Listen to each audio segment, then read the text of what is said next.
On today's Newsmakers, are Iranians actually celebrating Israel's attack on their own country? And if so, why?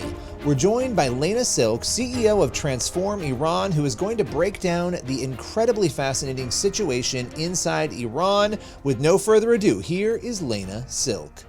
Well, I so appreciate you joining me today. There is a lot happening right now in the Middle East, a lot of moving parts, but there are some interesting reports coming out. When you have a situation where there is a war brewing or a battle brewing between two different powers, the assumption is always that the people within those countries are going to oppose the other side. Now, I'm sure there's a lot of that happening between Israel and Iran right now, but there are reports that Iranians are actually happy or sort of exuberant to some degree over what is happening. Is that true, and what are you hearing? Yes, Billy, certainly the immediate reaction that we got from Iran was, for want of a better word, celebration. I mean, I've seen videos going viral on social media with young people throwing parties, literally as they watch the missiles coming down, people on their balconies doing shots in celebration. It's it's been surreal looking at that, thinking, wow, these are people under attack, and yet they welcome it. I've seen multiple messages of thanks, even personally to Netanyahu, thanking him for finally doing something about this brutal regime. Now we're a few days in, that's a little tempered by the immediate impact of war. Of course, people are living in it.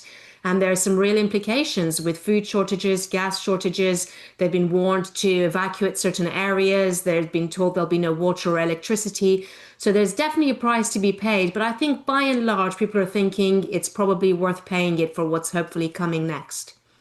Well, and that's the thing. I think for the West and for Americans in particular, if somebody were to attack us internally, the idea that we would be thankful for it in any way would seem very foreign.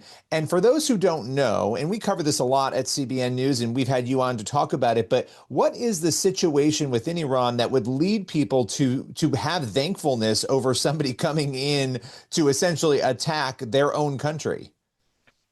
Yes, it's a very intense situation in Iran that has led to this kind of unexpected response to being attacked. The people of Iran have been brutalized for decades now by this government. And a lot of people use the word traumatized, that there is so much trauma across the country that people are dealing with, from the implications of a controlling regime to the secondary implications of what people then do to each other when they're in such dire circumstances. So it's been tough on every level, from the freedom that we see them fighting for in the news with things like their headscarf and their voice, through to the everyday control and scrutiny that they live under. You know, their phone calls are monitored, their web activity is monitored. There's so many things that are outlawed. They're really choking under the hold of the government, and they have tried for freedom from under this regime and failed and paid a high price for it. So now the sentiment is maybe there's some more muscle behind it, with Israel really doing something about it. How does this escalation? We've seen a lot of escalation in rhetoric, and last year we saw obviously Iran try to exercise their military muscle against Israel a couple of times. But how does this current situation change the dynamics in the Middle East? This feels very different. It feels a lot more real, doesn't it, Billy? I It feel like there does. have been many years of lip service, many years of war by proxy. We had quite a change in circumstances last year when finally both Iran and Israel took very direct action that they hadn't. They'd only been talking about it for such a long time. And suddenly we were in uncharted territories when they're actually attacking each other on their own soil. And we wondered then if it would escalate. But the way they did it then was a lot more paced. You know, they both took a lot of time to leave a bit of a window between each activity. It felt like neither of them really wanted war, but they also wanted not to show a sign of weakness in response to the other. But this time it's been a lot more aggressive, a lot more back to back, and not really any kind of relenting on either side at the moment. It doesn't feel like it's going to let up anytime soon. So the rest of the Middle East is watching with nervousness, I would say, because people will get caught in the crossfire, and they're all cautious to see what will come of it. You know, one of the big things with regime change, we've seen this a lot in the Middle East, is you end up with a terrible regime that gets removed, and sometimes what comes next is actually worse. Now, this is a complicated situation because, Iran, the regime, as you just described it, it's pretty horrendous as it currently stands. When you look at this situation, what are some of the cautions, as we sort of approach the idea of, and we're nowhere near there now, but this goal that many have, including many inside Iran, to topple the Iranian regime? What are some of the cautions maybe that have to be considered prayerfully as these sorts of situations develop? Yeah, this is the important thing to consider now. It's something that we have been talking and praying about for many years as a ministry. For us, it's there's a dual dynamic here. There's the spiritual dynamic where we've seen in other situations, for example, in the fall of communism, where the church is so suppressed, it's growing in a persecuted environment, and then suddenly there's freedom.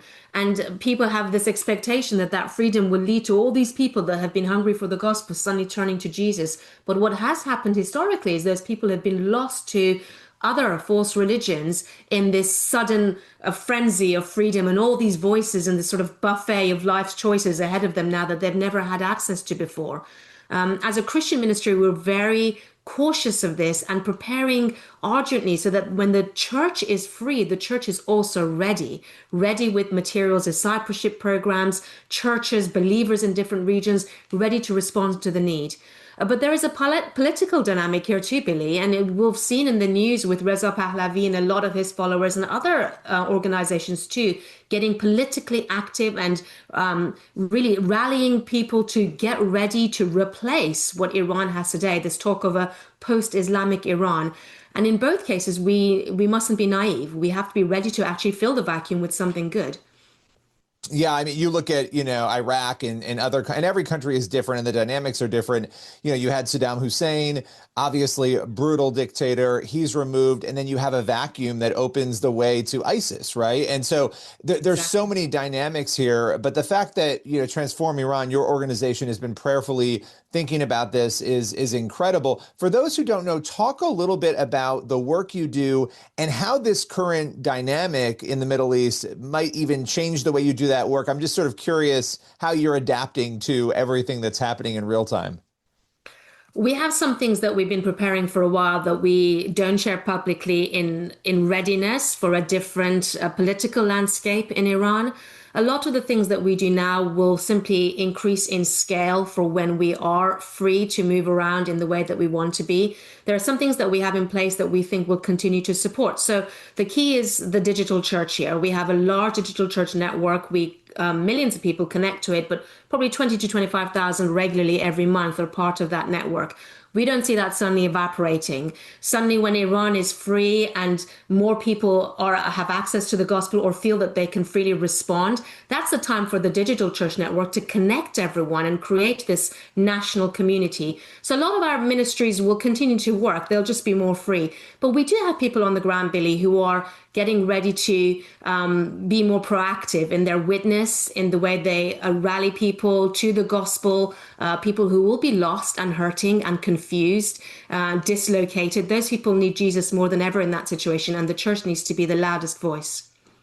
Yeah, and a lot of the work you do, I would imagine it has to be done in secret and quietly, and those even engaging, because you can't just, as you were describing before, if you're a Christian, you can't shout that from the mountaintops in Iran. You have to very carefully navigate that, right? Yes, exactly. So the people who are in Iran today are very covert in their physical activities. They connect mostly digitally. They're limited in their impact to their house church and their immediate environments. They have to be careful who they talk to and who they reveal themselves to. So that will go. And the big thing for me as I'm talking to you, Billy, is the children. The children of the Christian families in Iran are walking a really difficult double life because it's an Islamic education system that preaches and teaches Islam. They have to learn Islamic scriptures, Quranic scriptures. They have to recite the namaz. They have to pay lip service to being Muslim at school. They can't suddenly say, I can't study this because I don't believe in it. Imagine the freedom that these children will experience when suddenly they don't have to keep their faith hidden. It's an exciting prospect.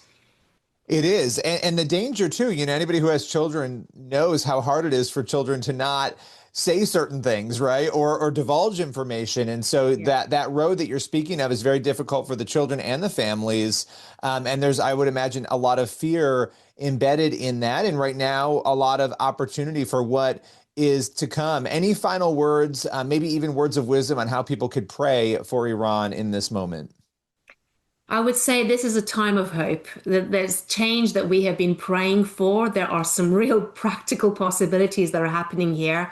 Pray for both countries. Pray for wisdom in the leaders in Israel and how they progress towards the end that they are seeking. Pray for peace and a protection over the innocents in both countries. And keep praying for change. We want change. We do want change. We know there's a price to pay. We are praying that people will be protected from paying with heavy casualties. But we're looking to the other side of this and excited for God will do through a transformed Iran. Well, I so appreciate you taking the time and joining us today. Thank you so much. Thank you, Billy. That's all for today's Newsmakers. Make sure you head on over to the CBN News YouTube channel and cbnnews.com for more of the news you need to read. We'll see you again tomorrow.